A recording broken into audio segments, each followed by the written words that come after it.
네, 디커플링 3장, 예, 파괴 주범은 기술이 아닌 고객이다 라는 내용 가지고 함께 살펴보도록 하겠습니다. 예, 지금 이 내용들 보면 화면이 조금 가렸죠? 예, 그 에어비앤비 같은 경우는 음, 그 포시즌 호텔을 파괴하지 않았다. 이런 도발적인 내용인데요. 이게 뭔 얘기냐면 전통적인 기업이, 그러니까 에어비앤비 같은, 그러니까 신생 혁신 기업으로 말하면 전통 사업을 다 망가뜨렸다 이런 얘기를 하고 있는데, 에어비앤비가 전통 기업, 전통 시장인 포시즌 호텔을 파기지 않았다라는 내용을 가지고 한번 살펴볼 텐데요. 그 서로 윈윈했다는 내용일 수도 있습니다. 에어비앤비가 어, 인기 비결은 바로 부동산 소유와 사용을 분리했다라는 이런 종류의 디커플링이 나왔다는 건데요. 이게 이런 일이 생기자마자 이제 포시즌 호텔이 이걸 대응을 잘했습니다. 포시즌 호텔은 이제 에어비앤비를 초점 맞춘 것이 아니라 소유자가 어떻게 트렌드가 변화하고 있는지에 더 초점 맞춰서 봤습니다. 근데 봤더니 또 호텔 같은 경우에는 싱글룸, 더블룸 한 두세 명까지 밖에는 잘 이용할 수 있는 기준이 안 돼 있습니다. 근데 가족 단위로 가서 두 부부와 그 자녀 둘 또 셋, 4명 정도 들어가는 사람, 5명 정도 들어가는 방이 없습니다. 그래서 또 부모 입장에서 볼 때는 그 방을 두 개를 한 방에 없자니 너무 좁고, 두 방을 얻자니 서로 가족 간에 단절되는 느낌도 있고, 그래서 포시즌 호텔 같은 경우는 소비자 트렌드 변화, 가족 단위로 여행을 많이 다니는데 이 가족 단위로 여행 갔을 때는 룸이 찢어졌지만 그게 좀 연결되어 있는 느낌을 받기를 원한다는 것을 알게 됩니다. 따라서 전통적인 호텔로는 이게 감당하기 어렵다는 것을 알게 되었다는 것이죠. 그래서 여기에 인제 첫 번째 혁신이 납니다. 서로 붙어 있는 방을 묶음으로 해서 제공하는 서비스를 제공해 준 겁니다. 그 사이에 어떤 경우는 이제 연결문을 구해서 붙어 있는 방이 서로 밖을 통하지 않고 안에서 인제 갈 수 있도록 이렇게 연결문까지 제공해 주기도 했습니다. 이거는 고객이 단순히 호텔이 침실을 제공하는 것이 아니라 가족 공간을 원한다는 그 흐름들을 파악한 것이죠. 더 나아가서 에어비앤비는 이 여행자들이 이 지역의 전통, 풍습, 먹거리 등을 경험할 수 있는 기회를 제공해 주는 것을 알게 되어서, 원래 에어비앤비가 그 베드 앤 블랙퍼스트거든요. 그 잠자리도 그 현지 스타일로 주고 아침 식사도 현지 스타일로 주는 것들을, 예, 원래는 시작했던 서비스라는 것이죠. 따라서 핵심 포인트가 뭐냐면 에어비앤비와 같은 신생 혁신 기업에 의해서 전통적인 시장들을 파괴하는 그 흐름이 나타난 것이 아니라 바로 고객 자체의 욕구가 변화했기 때문에 변한 것이고, 에어비앤비나 포시즌 호텔이나 다 이거에 따라서 비즈니스를 했다는 것입니다. 그러니까 포시즌 호텔이 갑자기 에어비앤비가 나와서 그에 맞춤 대응을 하려고 이런 전략을 쓴 게 아니라 고객의 흐름이 바뀌기 때문에 이런 전략을 썼다라는 것을 기억을 해 두시기 바랍니다. 자, 그러면 어 과거에는 우리 전략을 짤 때 그 전통적인 경쟁 전략 분석 모델들을 많이 썼었어요. 그래서 인제 사업 전략을 뽑아내기도 했고요. 그래서 가장 유명한 그런 모델 중에 하나가 이런 포터 교수, 하버드대 교수죠. 포터 교수의 Five Force Analysis라는 경쟁 세력 모델, 5 가지 경쟁 세력 모델을 분석하는 것을 보통 경쟁 전략 분석할 때 사용합니다. 이게 뭐냐면 나를 둘러싼 환경 중에 5 가지의 나와 경쟁하는 그룹이 있다는 것입니다. 첫 번째는 인더스트리 커뮤니티. 이게 무슨 냐면 동종 업계의 경쟁사입니다. 그러니까 나랑 경쟁을 실질적인 업체들 얘기하는 거죠. 따라서 우리가 신규 진입했을 때 동종 업계의 경쟁자가 될 수 있으면 적은 게 좋겠죠. 많으면 많을수록 그 경쟁이 치열하기 때문에 우리가 마켓을 가져가기 쉽지 않습니다. 그래서 이걸 첫 번째로 봐야 될 게, 우리 동종업계의 경쟁자가 도대체 누구이냐. 바로 여기 세트를 얘기하는 겁니다. 여기. 요게 인제 별로 없어야 우리가 인제 잘 버틸 수 진입하기가 좋다는 것이고요. 그다음에 두 번째 그룹이 인제 잠재 경쟁자 그룹입니다. 잠재 그룹. 지금은 경쟁자가 아닌데 향후에 우리 경쟁 라인업에 들어올 거라고 예측되는 기업들이 있습니다. 어 이게 단중에 뭐 이건 R&D로 이런 분야가 지금 연구가 돼 있어서 한 5년 뒤에는 상용화되고, 상용화되면 새로운 기업들이 들어올 것이다. 나한테 잠재 경쟁자가 되는 거겠고요. 대체제는 내가 요게 없어도 다른 업종, 다른 프로덕트 라인업인데 그걸 사용할 수 있으면 그게 대체제입니다. 대체제가 많으면 많을수록 우리한테는 불리하겠죠. 예를 들면 우리가 어 택시 인더스트리에 진입하려고 합니다. 택시랑 버스는 경쟁자가 아니죠. 택시랑 자전거도 경쟁자가 아닙니다. 그런데 자전거 도로가 잘 돼 있고 해서 우리가 굳이 버스를 타고 안 다니고 그냥 택시를 타지 않고도 자전거를 탄다면 이 자전거는 일종의 대체제 효과가 있는 거죠. 이게 그러니까 요런 게 많으면일수록 우리한테는 비즈니스하기가 좋지 않다는 것입니다. 그리고 공급업체가 있습니다. 우리한테 물건을 공급해 주는 부품을 잘 원자재를 공급해 주는 업체들인데 여기가 파워가 세면 셀수록 우리가 비즈니스하기가 쉽지가 않습니다. 왜냐하면 저희가 물건을 제대로 부품을 제대로 공급받지 못할 가능성이 있거든요. 그리고 또 분석해야 될 마지막 단계가 인제 바이어 쪽입니다. 커스터머죠, 커스터머. 그래서 될 수 있으면 이 5 가지 세력들이 경쟁이 약하고 힘이 약해야 우리가 진입하기 좋은데 이 5 가지 세력 고객에서부터 고객의 구매자입니다. 바이어, 경쟁자, 그다음에 잠재적 경쟁자, 대체재, 공급업체의 파워. 이거를 분석해야 야 되는 건데요. 근데 보시다시피 지금 혁신이 어디서 일어나냐? 고객 중심의 밸류체인에서 일어난다. 그러면 여기서는 포토에 모델려면 이 5 가지 중에 한 군데밖에 안 돼요. 그러니까 전통적으로 가장 많이 썼던 파이브포스 모델조차도 이 커스터머에 대해서 이렇게 한 5 분의 1 밖에 가치가 안 되는 정도로 낮게 생각하셨죠. 이게 전통적인 경쟁 분석할 때 도구들이 다 그렇다는 것입니다. 그리고 또 많이 쓰는 모델 중에 하나가 포트의 같이 샀을 모델 밸류 체인인데요. 그러니까 회사 내 조직 내에 어 원자재가 들어오고 조립하고 출고하고 판매하고 서비스하는 이게 밸류 체인을 이루고 있고 그다음에 서포트 비즈니스로 조달 기술, 인력, 조직 관리 이런 것들이 있다. 모든 조직은 이런 형태의 프로세스가 있다. 이 서플라이어도 요 안에 이런 밸류 체인 같은 요런 모양이 여기에 숨겨져 있더라. 이런 것을 알 수가 있겠고요. 마찬가지로 바이오도 바이오가 이제 B2B 제품이라면 여기에 이렇게 숨겨 있거나 물론 개인일 때는 이런 게 없겠지만요. 자 따라서 밸류체인 모델 자체도 우리 회사와 우리 앞뒤의 전후방 산업의 관계들만 초점하시지 충분히 고객에 대한 분석을 하는 툴kit은 아니란 말씀입니다. 또 스왓이라는 분석도 많이 사용하죠. 스왓은 먼저 두 가지를 정하게 돼 있어요. 어 환경이 나한테 기회를 주고 있는지 지금 상황을 그다음에 우리 회사한테 위협적인 요소인지 이거를 우리가 적게 합니다. 우리 회사한테 이러이러한 측면들은 기회인 것 같더라. 아 근데 우리 회사는 이런 측면에서 위험 요소가 있어."라고 이렇게 적는 거죠. 우리 어 이게 다 환경과 관련된 부분입니다. 환경. 이 환경, 외부 환경. 이건 제가 컨트롤할 수 있는 것이 아니라 외부에서 이게 주어집니다. 그러니까 주어진 게 우리한테 기회도 있고 그다음에 위기도 있다. 이런 것입니다. 그럼 코로나19와 관련된 것들은 어디에 들어갈까요? 코로나19는 다 우리한테 입장에서는 위기입니다, 위기. 근데 내가 스마트 워킹 관련 종사자이고 그다음에 뭐 소셜 미디어 이런 걸 잘한다. 근데 최근에 코로나19로 인해서 오히려 우리한테 기회가 왔다 이렇게 볼 수도 있습니다. 왜냐하면 우리한테 새로운 우리 스마트 워킹 그러니까 비대면 테크놀로지에 대한 강점들이 곁에 있었는데 이런 기회가 우리한테 주어졌다는 것이죠. 자 그러면 이제 약점입니다. 약점은 철저히 우리 내부에 관련된 얘기입니다. 내부. 우리 내부입니다, 내부. 기업 내부에 관련된 얘기를 써야 되고요. 그럼 우리가 갖고 있는 강점이 무엇인지 이것도 적어 보고요. 그다음에 우리 회사가 갖고 있는 약점, 위크니스 포인트를 적어 봅니다. 그러면 완성이 되겠죠. 기회랑 위험은 어디서 나온 거라고요? 환경에서 나왔고 이 강점과 약점은 기업 내부에 있는 걸 정리합니다. 그리고 무엇을 만드냐? 요 네 가지가 서로 교차하는 점에서 전략을 만드는 거죠. 그러니까 우리 회사의 먼저 OS 전략을 보면 우리 회사의 이 강점을 이용해서 이런 기회를 맞이해서 기회를 맞아서 우리는 어떤 전략을 쓰면 좋을지를 여기다 적어 보는 거예요, 여기다가.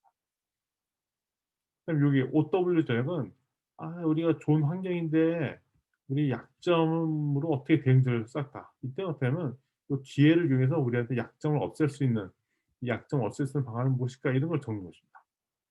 세 번째, 위기와 강점 이렇게 적는데요. 지금 어떤 위기 종료를 하고 있어. 근데 우리의 강점이 있다라고 적어 놓으면 이 강점을 이용해서 위기를 어떻게 피할 수 있을까? 이게 인제 TS 전략을 수립하는 거고요. 마지막으로 인제 위기 있을 때 우리 약점, 요게 요 지역을 이제 TW 전략이라고 얘기를 하는데 이게 참 중요한 전략입니다. 왜냐하면 우리 회사가 망하는 것은 어 결국 우리의 약점 때문에 망해요, 약점. 우리가 갖고 있는. 근데 이 약점이 위기 상황과 직면하면 이게 가속도로 폭발할 가능성이 있다는 것입니다. 따라서 전략을 여기다 몰아주냐? 어떻게 하면 약점을 최소화하고 위험을 피할 것인가? 요런 전략들. 근데 이것도 보시다시피 아시다시피 커스터머에 대한 얘기가 나오지 않아요. 전략을 짜는데 기업 전략을 짜는데 철저히 이거는 우리 내부와 환경 요인을 중심으로 짜는 것이 고객 분석에 들어가지 않는다라는 사실을 알게 되었습니다. 따라서 이게 전통적인 경쟁 전략이 갖고 있는 한계가 몇 가지가 있습니다. 첫 번째, 고객의 비중이 막 떨어지는 거죠, 고객의 비중. 고객을 별로 연구 안 하는 겁니다. 이 고객보다는 차라리 경쟁사를 더 초점을 맞춰서 이야기합니다. 그 이유는 이 책에 의하면 동종업계의 경쟁에서 부족한 거는 비교적 쉬운데 고객의 동기, 행동인 것은 다 물어보거나 관찰하거나 그래서 이 영역이 많이 어렵다는 것이죠. 이 영역이 어렵다고 생각하니까 자연스럽게 어 CVC 모델, 그러니까 커스터머 밸류 체인에 대한 연구를 하는 것, 조사하는 것이 아니라 그냥 스왓 그리고 밸류 체인 그리고 파이브포스 모델에서 작성하고 이런 걸로 그냥 퉁치고 넘어간다는 것입니다. 아 경영학계의 거의 뭐 아버지와 같은 피터 드러크님이 이렇게 얘기했었어요. "비즈니스 목적은 고객을 창출하는 것이다. 따라서 고객 창출하지 않은 비즈니스는 그건 비즈니스라고 볼 수가 없다."는 것입니다. 자, 그러면 디커플링이 세 가지 형태가 있어요. 첫 번째로 인제 고객의 관점에서 이제 비즈니스 모델을 정의하면 비즈니스 모델은 기업이 나를 위해 창출한 가치, 이 오타에는 나를 위해, 기업이 나를 위해 창출한 가치고 그 가치에 대한 대가로 기업이 나에게 부과하는 요금, 기업이 잠시라는 어떤 가치로 나눌 수 있는데요. 여기 세 가지 개념이 나타나요. 가치 창출, 가치에 대한 대가 부과, 가치 잠시. 이게 뭐냐면 내가 어떤 행동을 했는데 이것이 가 가치를 만드는 행동. 이게 제일 중요하겠죠. 중요한 행동입니다. 예를 들면 요리된 음식을 제공하기. 이게 중요하죠. 식당에서 요리된 음식을 제공하는 것. 중고차 파는 것. 중고차 파는 매장에서 중고차 파는 게 메인입니다. 가치 창출하는 돈을 벌게 하죠. 그다음에 호텔 거실에 머무르기. 아니 사실 호텔 여행 가서 호텔 객실 쓰는 것이 거기서 쉬기도 하고 좀 이러려고 가는 건데 당연히 호텔에서 고객이 거실에 머무는 것은 지금 가치를 잘 만들어 내고 있는 것입니다. 두 번째, 가치에 대한 대가 부과, 요 파트는 뭐냐면 이 가치를 창출하기 위해서 실제 부과하는 비용이 뭐가 발생하느냐 이거를 얘기하는 것입니다. 대표적으로 가치 창출 대가를 위해서 추구하는 활동들을 얘기하는 거죠. 예를 들면 요리한 음식을 위해서 $20 지불하기. 그러니까 우리가 요리된 음식을 제공을 받았죠. 이때 드는 비용 $20 지불하겠다는 것입니다. 그러니까 요거랑 요거는 서로 맞닿아 있다라고 볼 수 있다는 것이죠. 중고차를 파는 행위가 있습니다. 근데 차 가격의 2%를 수수료로 지급하기. 그쵸. 얘 $10,000 짜리 차였으면 이거에 2% 하면은 얼마입니까? 뭐 예. $200 수수료로 지불한다. 뭐 이렇게 되겠죠. 호텔 객실에 머물기. 이거를 우리는 어떻게 비용을 지불하느냐? 1 박당 $200 지불하기. 따라서 가치는 결국 그거를 금액으로 표현 가능해야 되는 것이라는 것을 알 수가 있습니다. 가치 잠식이 있습니다. 가치 잠식은 가치를 만들거나 창출하는 데 직접적으로 뭐 대가를 부과하지도 않고 하는 행위들을 얘기합니다. 예를 들면 집에서 먹기 위해 요리된 음식을 가져와서 가지러 집으로 가기, 레스토랑에 가기. 그러니까 테이크업, 픽업을 하려고 하는 것 같아요. 테이크오프. 그러니까 그 식당에서 오더를 내리고 주문을 하고 그걸 나온 것들을 가져가서 집에서 먹으려고. 그러니까 배달을 앱에서 하는 배달의 민족 이런 것들을 하는 기능들을 쿠팡 이츠 뭐 이런 것도 있잖아요. 이런 것들을 가서 음식점을 찾아온다는 것이죠. 이건 사실은 우리 회사 입장에서 볼 때는 요리된 음식을 제공하는 거 메인 아이야 인 게 아니라 이런 가치와는 별 무관하다는 거죠. 왜 가치 잠식이냐? 아니 $20 내는 거 이 행위랑 요거는 관련이 없다는 것이죠. 가치를 잠식하는 거죠.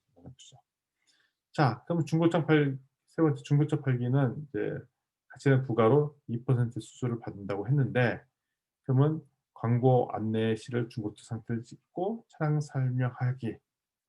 이거는 물론 이게 인제 어 중고차 팔 때 도움이 되는 건 맞지만 요 가치, 대가를 얻어내는 거는 전혀 무관하잖아요, 무관하잖아요. 무관하잖아요. 이거를 약간 가치에 대한 대가를 부과하는 거와 관련돼서 가치 다른 가치를 창출하는 것 이거는 '가치 잠식에 관련된 거다.'라고 말할 수 있다는 것입니다. 자 그다음에 여기도 마찬가지로 호텔에는 호텔에서 잠자는 것이 메인 가치 창출이죠. 근데 호텔 예약을 위해서 매번 개인정보와 결제정보 제공하기. 이거는 뭐 핵심 이슈들이 아니기 때문에 가치 잠식이라고 볼 수 있다는 것입니다. 예를 들어서 또 설명드릴게요. 미국의 한 라디오 청취자의 입장에서 고객 가치를 분류해 보았습니다. 아이헙 미디어의 사례인데요. 물론 라디오 청취자 중에서 좋아하는 노래를 듣는 것 이건 핵심적인 가치 창출하는 것입니다. 근데 내가 별로 좋아하지 않는 노래를 듣는다. 이거 들으면 짜증나죠. 그러면 이거는 가치 잠식하는 행위인 거고요. 홍보용 노래 듣기. 아마 여기 같은 경우는 이 비즈니스 모델 자체가 이 노래를 내가 좋아하는 노래를 듣는 대신에 거기에 홍보던 노래 그러니까 광고 스타일로 만든 노래인가 봐요. 이걸 들어야 되고 광고도 들어야 되고 이게 옵션이라면 이거는 내가 조해 준 가치에 대해서 지불하는 형태다. 이렇게 볼 수가 있다는 것이죠. 자 요게 핵심이라는 얘기고 그러면 어떻게 하느냐? 아이헙 미디어 같은 경우에는 이 가치 잠식 영역 같은 거를 빼는 거죠. 없애버리는 거죠. 그러면 "이건 언제 듣냐?" 여기다 인제 추가적인 비용을 내서 "내가 싫어하는 노래를 안 들릴 수 있도록 좀 옵션을 제공해 줘." 뭐 이런 것들이 소위 말하는 가치 잠식을 이용해서 생교 비즈니스를 만드는 것입니다. 따라서 이런 거에 여기서 주는 핵심 이슈는 뭐냐면 '고객 관점으로 보아야 새로운 기회들이 만들어질 것이다.'라는 것이 여기에 핵심 내용이고요. 그다음에 이 가치 잠식 디커플링은 특별히 파기자가 가치 창출과 가치 잠식 활동의 연결고리를 끊어버리면 요 연결고리를 끊어버리면 우리가 싫어하는 노래 같은 경우는 듣지 않는 대신 뭐 비용을 더 추가적으로 지불한다든지 지금 보면 구글 프리미엄 서비스 그러니까 유튜브 프리미엄 서비스가 이렇게 하고 있죠. 누구든지 유튜브를 다 볼 수가 있습니다. 근데 중간에 광고도 들어가고 네 뭐 이렇거든요. 그래서 유료로 전환을 하면 이 광고를 안 보고도 유튜브를 볼 수 있도록 해 주는 거와 비슷하다라고 말씀을 드릴 수 있겠습니다. 디커플링의 세 가지 사례를 볼게요. 가치 창출하고 가치 창출하는 두 가지 가치가 있는데 끊어 버렸어요. 예를 들면 많은 사람들이 본인 스스로 인터넷 온라인 게임도 하고 그다음에 남이 게임하는 것도 보고 싶어요. 트위치라는 회사는 첫 번째 요 가치. 내가 게임하는 기능은 없애고 단순히 이제 남아 있는 게임 보는 팬들이 게임 볼 수 있는 여러 가지 것들의 그 장치를 만든 것이 트위치. 그래서 이제 온라인 게임 중계하는 그런 서비스도 유튜브도 하기도 하고 그렇죠. 이런 것들도 되는 디커플링 사례라고 볼 수 있겠고요. 근데 가치 잠식과도 잘라 버리는 겁니다. 게임 입장에서 볼 때는 게임 오프라인 매장에 방문해서 제품을 고르고 하는 것들이 사실 가치를 만들어 주는 행위가 아니거든요. 그래서 요런 부분을 잘라내고 스팀이라는 이 서비스는 이게 소위 가상화폐로 시스템이 돌아간다라고 알려져 있는데요. 이 스팀은 뭐냐면 여기에 게임할 수 있는 리스트들이 다 정리해서 가지고 있어요. 내가 여기에 들어서 스팀을 이용해서 게임을 바로 이용하면 자연스럽게 내가 별도 구매를 하지 않아도 이 스팀에 가입이 돼 있기 때문에 자연스럽게 게임을 할 수 있는 요겁니다. 다시 가치 잠식한 기능들을 잘라낼 때 더 많은 기회가 생겼더라 이거입니다. 그다음에 슈퍼콜이라는 회사는 뭐냐면 게임을 구매한 다음에 게임을 하죠. 여기도 마찬가지로 게임을 구매합니다. 근데 가치 요금 부과라는 가치 사실을 깨버렸어요. 이게 뭐냐면 돈 안 받고 하겠다는 겁니다. 돈 안 받고 하고 그럼 언제 돈을 받느냐? 이 중에 헤비 유저가 있습니다. 엄청나게 많이 쓴다. 그다음에 특별히 특정 아이템들을 사용해야 될 필요성이 있는 사람들이 있습니다. 그럼 그 사람들을 대상으로 돈을 지불할 수 있도록 한다는 그런 얘기인 거죠. 따라서 디커플링은 기본적으로 통합에는 전문화를 지향합니다. 왜냐하면 고객 밸류체인을 쫙 분석해서 특정한 잘할 수 있는 분은 또 포커싱하고 잘못한 분은 잘라내기도 하고 다른 걸 갈아끼기도 하고 그러니까 이게 통합 전략이 아니라 기본적으로 전문성을 강화하는 데 초점 맞추고 있습니다. 그래서 디컬에서 분리가 일어나면 전문화의 힘이 통합의 힘보다 더 강해져야 합니다. 그러니까 디커플링이 일어난다는 얘기는 부분 최적화를 이룰 수 있다는 거이기 때문에 바로 전문성을 더 강조하더라 이거죠. 단일 공급자를 통해서 전체 구매 과정 수행보다 두 곳 이상의 중급자를 통해서 구매 과정을 나누는 전문화가 고객에게는 더 쉽다라고 표현하고 있습니다. 그런데 고객에 따라 이런 전문적으로 나눈 것이 아니라 그냥 원스톱 쇼핑 같이 통합을 다 주는 걸 원하는 경우가 있어요. 그래서 개별 그 최고의 선택들을 하는 것이 아니라 그냥 퉁쳐서 통합적으로 하는 이런 것들을 원하는 고객이 있더라. 그러니까 이것조차 디커플링을 선호해야 될지 말아야 될지조차도 고객이 결정해야 된다는 것입니다. 자, 월마트와 아마존을 잠깐 비교해서 잠깐 설명을 좀 해볼까요?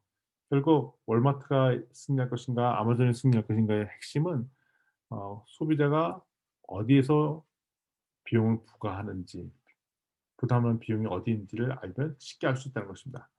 이게 크게 검색할 때도 제품을 찾고 옵션을 스펙을 결정할 때도 비용이 들고 실질적으로 구매하는 프로세스가 일어날 때도 돈이 들고 구매한 다음에 사용할 때도 돈이 든다는 것입니다. 아마존은 이 검색과 관련된 것을 급속도로 확 줄였어요. 오프라인 매장을 만들었지 않았죠. 그다음에 검색도 용이하게 해서 이 아마존은 검색 비용을 막 줄였고요. 달러 세이브 클럽은 뭐냐면 어 미리 보내줘요. 회원을 되면.